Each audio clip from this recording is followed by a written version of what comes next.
Ok, bueno, mi presentación está más o menos enfocada a enfoques metodológicos para detectar la degradación forestal en la elaboración de las cartas de uso del suelo y vegetación. Bueno, es importante señalar primero que nosotros como INEGI no utilizamos el término de degradación forestal, no está implícito en ningún diccionario de datos ni en ninguna serie, ahorita lo vamos a explicar un poco más, la que sigue. Ok, primero que nada, INEGI clasifica como bosques y selvas los manchones megadiversos, ¿sí? Las comunidades de poblaciones que son estables a lo largo del tiempo y que, bueno, se vienen representados o clasificados en INEGI por la dominancia de alguna especie dentro de ellas. Eso es lo que nosotros clasificamos como bosque de selva. Según la dominancia ya se clasifica como bosque de pino, bosque de encino o bueno, el bosque mesófilo. Pero es importante decir que son comunidades megadiversas. Lo que clasificamos nosotros como los bosques de monocultivos, los bosques los clasificamos de esa manera como bosques cultivados y bosques inducidos, bueno, debido a que ya han tenido un aprovechamiento, o bueno, obviamente ya la acción antrópica que eliminó o bueno, dio lugar a que algunas especies se quedaran ya de manera más estable en el ecosistema. ¿Sí la que sigue? Ok, nosotros ya como se los comentaba, el enfoque de degradación para nosotros es más que nada una dinámica. Nosotros observamos la degradación desde el punto, bueno, en este instar, que sería la diferencia que existe entre la vegetación primaria y la vegetación secundaria. La vegetación primaria es la que todos entendemos como, bueno, la vegetación que no ha sido afectada de manera significativa en su estructura o en su disposición, y la vegetación secundaria, la que ya ha sido afectada por el hombre en cuanto a estructura y composición. Entonces, en este instante en el que nosotros identificamos ya especies nativas, bueno, plántulas de especies nativas que se van desarrollando y plántulas de especies invasoras, y bueno, que ya tiene fases de la sucesión vegetal como la secundaria herbácea, arbustiva y arbórea, ese es el instante que nosotros identificamos como degradación, ¿sí? A lo largo del tiempo. ¿La que sigue? Pero ¿qué pasa con la sucesión vegetal? Tiene diferentes escenarios debido al disturbio y la sucesión. El punto de equilibrio es el punto en el que regresan las comunidades vegetales, en lo que sería una sucesión vegetal idónea. La cuestión de los factores antrópicos simplemente, bueno, elevan la curva de degradación, pero siempre tiende a volver al punto de equilibrio siempre y cuando no haya más factores de intemperismo o cuestiones antrópicas. ¿La que sigue?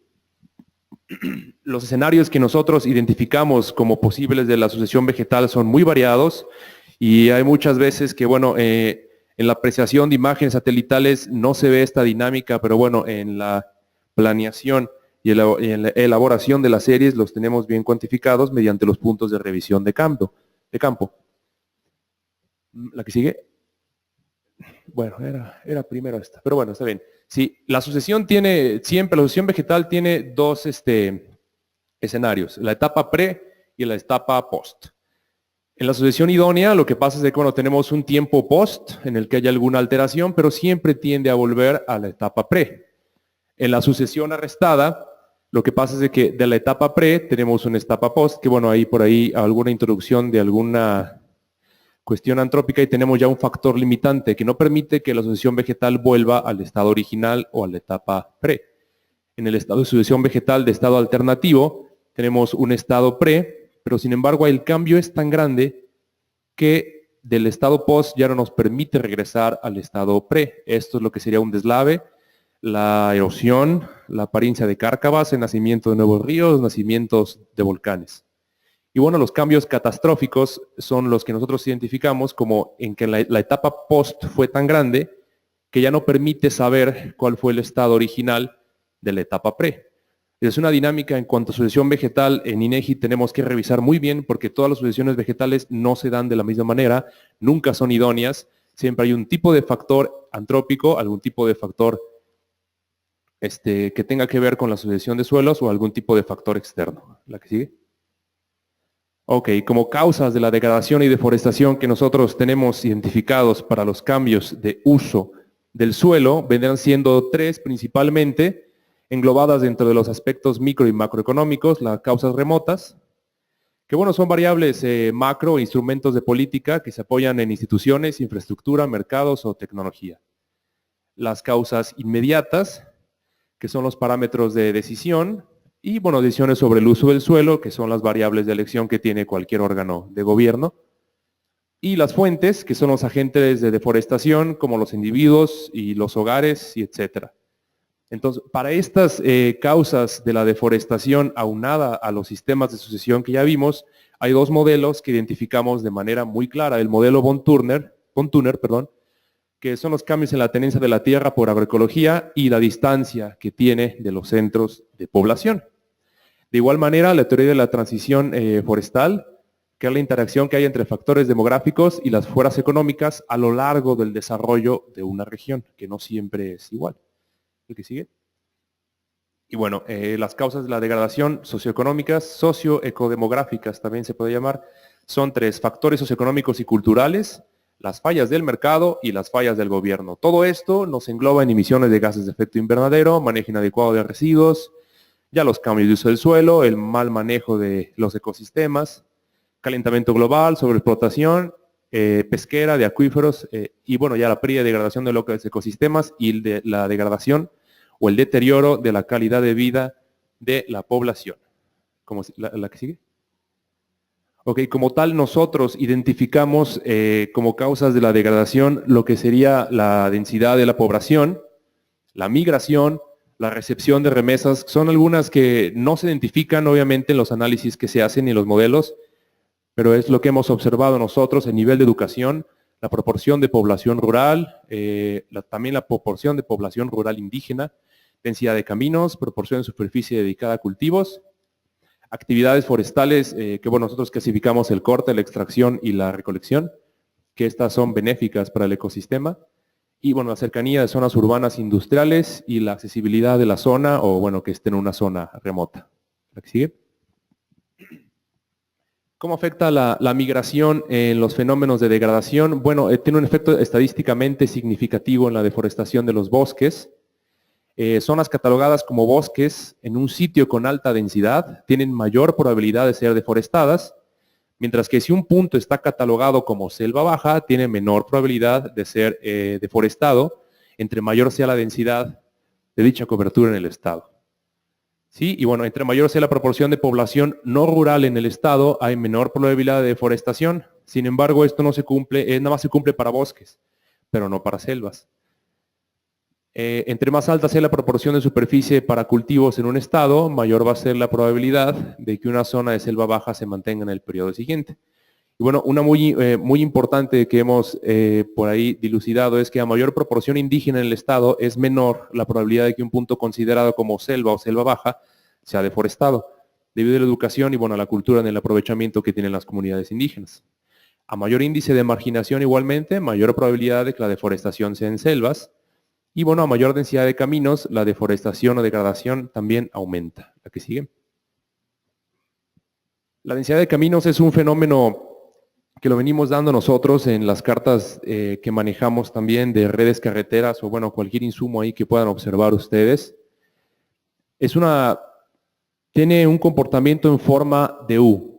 Inicialmente la densidad de caminos disminuye las probabilidades de la deforestación debido a que la gente tiene más opciones para salir y aumenta el acceso a las opciones de empleo. Después pasa la curva inversa, la densidad mínima aumenta por bueno, las comunidades ya están integradas y se pueden explotar de mayor manera los recursos forestales. Entonces, en cuanto veamos una comunidad rural que empieza a trazarse una carretera, sabemos que la deforestación va a disminuir, pero paulatinamente por el acceso y a la comunicación de la población, la deforestación va a aumentar. Bueno, a mayor recepción de remesas, menor pérdida de selva baja tenemos, y bueno, las actividades forestales aumentan o disminuyen la probabilidad de cambio de uso del suelo.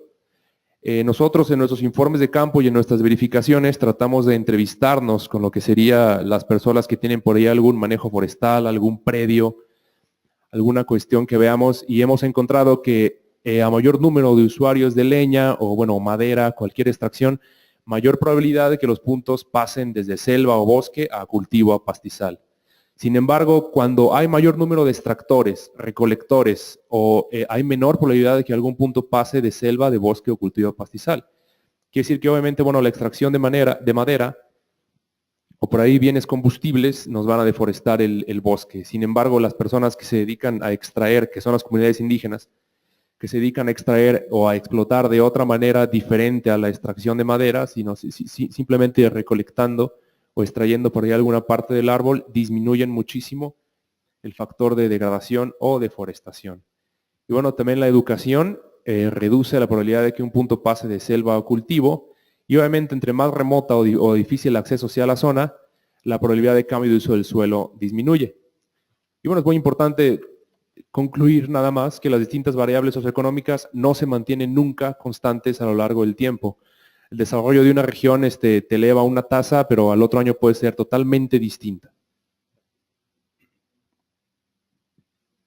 Por lo tanto, ya concluyendo, los efectos sociodemográficos determinantes del cambio de uso del suelo nunca son homogéneos y pueden variar con el paso del tiempo, y algunas variables tienen un efecto en la probabilidad de transición de un uso, pero no a otro. Una variable afecta la probabilidad de transición de un bosque a cultivo, pero no de bosque a pastizal. Y las relaciones causales de la degradación son complejas y bueno, los efectos que las causas remotas tienen en la deforestación no son simétricos con el tiempo. Esto se concluye, bueno, es básicamente de que las acciones o políticas que actualmente promueven la deforestación no garantizan la disminución de la misma si éstas se anulan, como los incentivos fiscales, los apoyos para el campo y bueno, programas como Procede. ¿La que sigue? Entonces, bueno, una vez que ya definimos todo este preámbulo, los conceptos de vegetación primaria y secundaria que tenemos en INEGI, y bueno, después de comprendidos ya los modelos de tenencia de la tierra y los mecanismos de transición y sucesión vegetal, y los aspectos ya econométricos y sociodemográficos de las zonas de interés, nosotros como INEGI integramos ya lo que serán técnicas de interpretación e identificación de elementos físicos y naturales dentro de la zona. ¿La que sigue? Y bueno, es importante decir que nosotros hacemos un análisis diacrónico y evolutivo de todos los insumos que hemos tenido a lo largo del tiempo, y en base a eso podemos desarrollar una metodología que detecta la degradación forestal, que bueno, se ve reflejada en las series INEGI como las vegetaciones secundarias de algún tipo de vegetación, no como tal degradación forestal. Y bueno, se viene dado por los diferentes insumos que tenemos a lo largo de las series. Ya todos conocemos esta imagen. El análisis diacrónico tiene que hacerse en base a la evolución de un fenómeno en cierta zona. Y bueno, como ya mencioné, todas las zonas están sujetas a diferentes dinámicas y a diferentes factores que afectan la degradación de los bosques. Y bueno, por lo tanto, ninguna es igual en el país. La que sigue. Usamos, ya con todos los insumos y el conocimiento histórico que tenemos del país a lo largo de las series, ya usamos técnicas de fotointerpretación que pueden ser directas, con objetos visibles y fáciles de identificar, o indirectas, que son elementos no visibles directamente, que ya requiere más de análisis. También muy importante decir que nosotros dependemos mucho del nivel de referencia de nuestros especialistas, que bueno, simplemente es definir la cantidad y calidad que el especialista tiene la cantidad y calidad de los datos, de los conocimientos almacenados en la mente de cualquier persona que tenemos nosotros, que interpreta las imágenes, y bueno, cómo eso se ve enfocado en las fotografías aéreas y en las imágenes de satélite. ¿Sí? Importante también decir que bueno, nosotros basamos mucho nuestra interpretación y nuestros análisis para degradar un tipo de vegetación y comprender la sucesión vegetal del mismo desde el punto de vista de la relación roca, suelo y vegetación. La degradación la existencia de un tipo de vegetación va a venir dada por la roca que se degrada y forma el suelo que puede mantener el tipo de vegetación. ¿La que sigue? Cuando nosotros tenemos rocas volcánicas, vamos a tener estos suelos degradados de la roca y por lo tal estos tipos de vegetación. Una sucesión vegetal no va a ser igual en ningún tipo una sucesión vegetal no va a ser igual en ningún tipo de vegetación debido al origen de lo que sería la roca y el suelo en el que viene. Entonces tenemos que para este tipo de rocas va a haber este tipo de tipos de vegetación, y la sucesión vegetal en cada uno va a ser distinta debido al clima, debido a los factores antrópicos, sociodemográficos y debido al intemperismo. Ok, como criterios básicos y como otras reglas de decisión también tenemos, de la metodología, también tenemos criterios básicos de interpretación como lo es el tono, ya sea absoluto o relativo, la textura, bueno, las formas naturales o artificiales, los tamaños de los objetos que observamos, las sombras y la exposición, formas de relieve, patrones de drenaje y, como ya se mencionó, la relación roca, suelo y vegetación. Para los tonos absolutos de degradación de vegetación, bueno, tenemos cómo se comporta en tono absoluto y tono relativo. Los bosques, el comportamiento que tienen en las diferentes coberturas históricas que tenemos, las rocas o los basaltos y los suelos desnudos. Las texturas, que bueno, en bosques son generalmente rugosas discontinuas, en selvas son rugosas continuas y bueno, la textura de la vegetación secundaria de bosque. Es una textura muy diferente de lo que observamos. Las formas naturales que tenemos, bueno, que son de rocas sedimentarias, sierras alargadas, y bueno, los conos volcánicos también que nos dan, conos volcánicos de cenizas que nos dan un tipo de vegetación. Formas artificiales, bueno, rectangulares de agricultura de temporal, bueno, circulares de agricultura de riego. Y bueno, el tamaño también que tenemos en este mismo tipo de coberturas. Bueno, también muy importante, las cuestiones de sombras en los criterios de interpretación y las cuestiones de exposiciones nos pueden dar diferentes fenómenos en sucesión vegetal que nosotros reportamos, como sombras de cárcavas y sombras en sierras altas. Y bueno, como último, las formas topográficas o de relieve terrestre, las cumbres o las montañas. Aquí simplemente zonas de acumulación con diferentes coberturas y de igual manera cárcavas. Y bueno, las relaciones con rasgos u objetos asociados es lo que ya nosotros ya tenemos finalmente. Para interpretar nosotros una imagen tenemos que tener ya el conocimiento de todo lo que hicimos. En cuanto a en la dinámica de degradación vegetal, ya tenemos nuestros criterios de identificación, nuestras variables sociodemográficas y bueno, en base, lo que es muy importante es con un punto de campo. Con una revisión de campo, nosotros ya podemos definir bien lo que es un tipo de vegetación. La vegetación de campo que tenemos ya viene dada por un enfoque que hicimos, un estudio que hicimos en gabinete, y al momento en el que ya conocimos los tipos de vegetación que estaban en ese lugar, hacemos nuestra verificación de campo para verificar los cambios en cobertura que ya vimos de las diferentes imágenes, ya podemos clasificar correctamente, ya sea degradando la vegetación o ya sea reportando las deforestaciones. Pero bueno, es importante saber que las degradaciones que hacemos o que podemos reportar en INEGI conocidas como vegetación secundaria, nunca son dadas nada más por el cambio que nosotros vemos en una imagen de cobertura. Siempre están solventadas y sustentadas por un punto de campo. Y bueno, tenemos todas las reglas de decisión que vimos anteriormente. Sería todo por mi parte. ¿Alguna pregunta?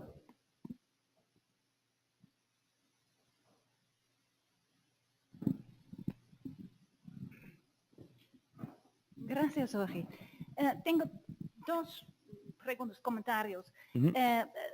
Sobre las causas. Pienso que es muy importante de comprender que las causas de degradación no son los mismos de deforestación. Y muchas veces son confusos. Pero los procesos de deforestación son totalmente diferentes de los procesos de degradación. No tenemos suficientes estudios para separarlos. Para mí esto es muy, muy importante porque son totalmente diferentes. El segundo punto es el uso del término vegetación secundaria como degradación. Para mí, esto tiene grandes problemas, porque la vegetación secundaria normalmente está recreciendo, no está degradando, es forest enhancement, no está degradando. Pienso que también en el bosque primario hay mucha degradación, pero que no está visible. Entonces, esta definición es para mí un punto el punto básico para avanzar, para cambiarlo. Gracias. Claro, sí, bueno, algo que sí hemos tenido muy en cuenta en todas las reuniones que hemos tenido, tuvimos una reunión del 19 al 20, por ahí en la Ciudad de México, en Patriotismo, y fue eso, la definición de vegetación secundaria. Lo que nosotros hacemos es ir a un punto que ya vemos degradado en cobertura. Lo vemos en el mapa, es un punto de interés, vamos al área y hacemos una colecta. El árbol de decisiones que tomamos para decir que un área es degradada de algún tipo de vegetación es por la presencia de especies en primera invasoras y en segunda que son clásicas de deforestación. Eso es la regla de decisiones. Lo solventamos nosotros con una colecta y bueno, con la visita al campo tenemos puntos y tenemos 10, 15 especies que se vieron en el área y se hizo colecta. Ese es nuestro árbol de decisiones. Nos pasó en un predio que visitamos para la reunión del FRA 2020 en Amanalco. Fuimos a una plantación que tiene la CONAFOR, que bueno, se veían por ahí aprovechamientos muy buenos. Sin embargo, observamos mucha especie secundaria y eran aves de 30, 40 metros, pero había presencia de mucho secundario. Entonces, sí es un vacío grande que hay, yo creo, en las definiciones. La definición que dio Miguel de degradación y deforestación fue muy buena, ya son muchos enfoques de ley general y de cuestiones de carbono. Pero si definir una vegetación secundaria, nosotros lo hacemos por la presencia de especies invasoras que no son nativas y bueno, el porte, y lo solventamos con la colecta. Jorge, muy interesante.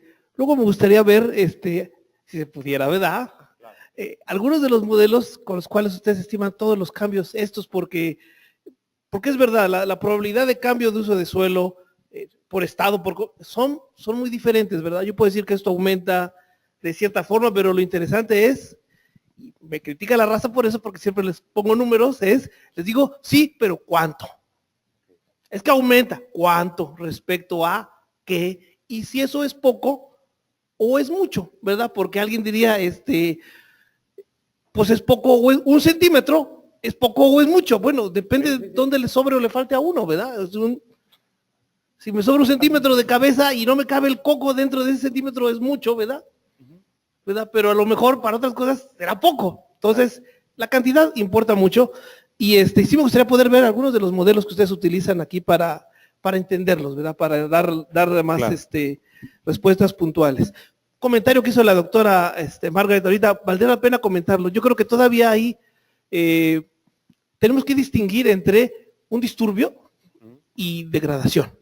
La presencia de especies secundarias para mí es un signo de disturbio, de cambio del ecosistema, no necesariamente de degradación, y eso, para eso estamos en este taller, para discutirlo, ¿sí? Y bueno, una cosa metodológica, digo, no pelearse con INEGI, ¿verdad? ¿Para qué, verdad? Sin embargo, algo metodológico. Tus curvas estas que muestran, tus parábolas invertidas que muestran equilibrios estables, realmente eso no existe, ¿verdad? Sí, no. ¿Verdad? Realmente lo que tenemos son equilibrios inestables. Realmente tenemos grandes mesetas, ¿verdad? Donde el bosque llega a un punto y se puede mantener ese punto de manera relativamente larga, pero puede caer sorpresivamente por lo que menos nos imaginamos. Presencia de muérdago, plagas, combinación de muérdago, plagas, incendio, disturbio, incendios naturales. El 80% de los incendios forestales en México son naturales. Nadie le pone lumbre al bosque. El bosque se quema solo porque casi todas nuestras especies están adaptadas al fuego. Entonces, digo, simplemente metodológico, a lo mejor esas curvitas que tú pones así, habría que ponerlas así, ¿verdad? Diciéndole, pues tú estás en esta partecita de arriba y tu pelotita esta se puede mover con cualquier cambio y puede caer, más que permanecer, ¿verdad? Yo no sé por qué tenemos esa idea de que ya, es bosque clímax y ahí se va a quedar. No, ahí va a estar un rato, a lo mejor largo, corto, que no sabemos, pero lo platicamos luego. Sí, bueno, las curvas son solo para ejemplificar de manera más gráfica los fenómenos de la sucesión vegetal con las limitantes variables que hay. Híjole, y de metodología ahí sí quedaríamos a deber mucho. No tenemos metodologías para estimar esos factores, tenemos capas que generamos en INEGI, capas de, bueno, la capa de remesas existe, la capa de población indígena, la capa rural, en los marcos geoestadísticos de cada versión. Vienen por ahí los asentamientos humanos mayores o menores a cierto límite, nivel, capacidad de población que usted quiera. Entonces lo que nosotros hacemos es que el equipo de especialistas de más de 34 personas está obviamente pues, supervisado por los supervisores y utilizamos ese tipo de capas para saber más o menos, cuando hacemos una verificación del campo no vamos a ver qué vamos a encontrar. Ya sabemos qué vamos a encontrar, ya sabemos cerca de qué está, cerca de qué no está, qué es lo que ha pasado en la dinámica mínimo desde 2 series antes. Ya sabemos lo que vamos a ver. Por lo que vamos es, obviamente, por la colecta, por tener el punto en campo y, bueno, simplemente sustentar la información de la nueva capa con el trabajo de gabinete y con la verificación de campo. Hola, muchas gracias. Un comentario rápido, 2 preguntas. El comentario, sí, me gusta mucho que plantea en la mesa la cuestión de la dinámica. Son procesos dinámicos y por eso definiciones, tenemos que tener una definición para avanzar y tener, y ser prácticos, ¿no? Y implementar leyes y demás, pero en realidad son procesos dinámicos y la degradación por eso es tan difícil, porque Claro. justo, y es un reto de lo que presenta Miguel hace rato, del que sí el 15% y tal, porque en realidad la degradación es el resultado de muchas actividades. Para empezar, degradación no es una cosa nada más, es dependiendo del incendio, dependiendo de plagas. Entonces, caracterizarlo es difícil y además se mueve mucho y por eso primario a secundario no nos sirve tanto porque en primario, como siempre lo ha dicho Margaret, hay procesos de degradación, depende del umbral que pongas, ¿no? Y sí, finalmente, en este contexto de carbono, lo que nos interesa son las emisiones asociadas. Entonces, el tamaño del reservorio es nuestro proxy, pero puede ser recurrente, incendios, plagas, y van a ser diferentes emisiones. Entonces, sí es un problema muy grande. En resumen, pensar en términos de dinámica es, yo creo que lo que nos va a permitir movernos y tratar de ahí obtener algunas enseñanzas para sí avanzar en lo práctico. Sobre las preguntas, ¿dónde se podría conseguir, por ejemplo, esto que presentas de los hallazgos, dónde podríamos conseguir o leer alguna documentación de eso? Y si incluye algo de ilícitos, porque todo esto es en un contexto, pero yo pensaba, pero metes esto de pueblos con estas características y tal, metes cultivos ilícitos y nos dirán algunos colegas que es bien difícil, ya todas estas relaciones, ya, gracias. Sí, bueno, una capa de cultivos ilícitos no tenemos, no sé si te pudieras, si te pudieras, sí, no, primero que nada, si te pudieras regresar a una diapositiva, es un trabajo de Andersen del 2009 o el 2011. Más para atrás, más.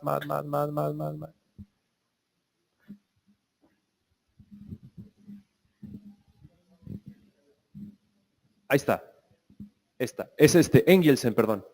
Ese es unos diagramas que tomamos, que nos basamos en la dinámica de Engelsen 2009. Explica muy bien este tipo de cuestiones de dinámica. Sería un buen trabajo para basarse. Explica mucho lo que nosotros ya sabíamos. Bueno, es que el análisis lo hacemos nosotros con las capas y con el conocimiento que el especialista tiene en la zona. Tenemos un especialista que se dedica a Baja California, un especialista que está en la península, un especialista que está en Sinaloa, en Sonora, en el centro, en el sur, en el sureste, en Tamaulipas. Tenemos un especialista para cada zona. Él ya conoce el crecimiento del área y bueno, tienen trabajando ahí más de 10 años. Cada especialista conoce la dinámica de la zona, revisa las capas de cada versión que se especializa y bueno, si no está trabajando siempre en las cuestiones de uso del suelo, dentro de las regionales trabajan en la cuestión temática. Cualquier temática que haya en la zona, el especialista de uso del suelo está trabajando ahí. Cuando toca ya la carta de uso del suelo, él está más que actualizado con todo el tipo de dinámica y los cambios de la cartografía temática que hubo en el área y él ya puede aterrizar todo para la cartografía de uso del suelo. Como tal, una metodología no la tenemos, pero esos son todos los factores en los que nos basamos y son capas que el mismo INEGI tiene, no de manera directa una capa en la que te resume todo, pero sí tenemos la capa de localidades, tenemos la capa por ahí de cuestiones sociodemográficas y bueno, son árboles de decisiones que los especialistas en base a su experiencia toman. Bueno, yo creo que una pregunta más. Bueno, dos. Sí. Esta es de un colega, Óscar Orlando, en Chetumal. Dice, cuando no hay un punto de verificación que sustente lo que se ve en imágenes, ¿qué tan acertado puede ser el definir que una área está degradada? Apuntando lo que dice Jorge del INEGI, básicamente no hace cartografías para definir profundamente estos conceptos, más la cartografía ofrece esta oportunidad que sea analizada y desmenuzada, pero que también sirve mucho. Claro, sí, bueno, esa es una observación que nos hace nuestro compañero. Obviamente, un área es muy grande para andar cartografiando todos los cambios que hay. Y bueno, nuestras áreas mínimas son 50 hectáreas para naturales y 25 para agricultura. Entonces, no podemos ir si tenemos 100 cambios en una región y el cambio es el mismo, no vamos a ir a verificar 100 cambios. Tomamos lo que sería el punto más grande o lo que, bueno, nos trace mejor por ahí una línea de decisión, hacemos nuestro punto en campo y bueno, la dinámica que se va a representar en la zona sí podemos inferir que es la misma. Pero como les comento, el informe de campo no nos daría degradación, y no nos daría otros datos accesorios, nos daría una colecta con la presencia de especies nativas, la presencia de especies invasoras, el porte de la zona, y ya revisando en el histórico que tenemos en las series de atrás, ya podemos hacer una retropolación de el mismo punto como ha sido conservado en el tiempo, y los puntos en una región generalmente cambian o tienen el mismo aprovechamiento. Eso es, el compañero lo que nos comenta es prácticamente eso. Sí, Jorge, a mí me dio curiosidad el resultado, no sé si es general o hecho por capas, que tenías que el aprovechamiento forestal o el manejo forestal podía incidir en disminuir la deforestación. Pero en muchos estudios precisamente se ha visto que el manejo forestal comunitario en México, en varias partes, ha mantenido esa cobertura. Puede haber un spillover en otros lugares o en otra parte del ejido donde pues quizás más ingresos están deforestando en otras áreas más, pero hasta el nivel global las tasas de deforestación en áreas de manejo forestal comunitarias son por lo general más bajas y se mantiene esta cobertura. Entonces ahí sí me gustaría saber cómo sacan o en qué datos usaron para determinar esto. Bueno, es simplemente una variable, un parámetro que hemos observado en comunidades que tienen una cobertura boscosa, que hay extracción de madera, extracción de leña, bueno, para hacer artesanías. Es más probable que los bosques se acaben ahí por el tipo de aprovechamiento que se le da a la cuestión forestal. Pero bueno, en zonas donde el aprovechamiento simplemente es para recolección de resinas, para extracción de taninos, para frutos, para lo que sería, aprovechamiento de frutos, de las cuestiones forestales, el piñón, las resinas, los taninos y la recolección también de hojas y acículas, los bosques se conservan de mejor manera.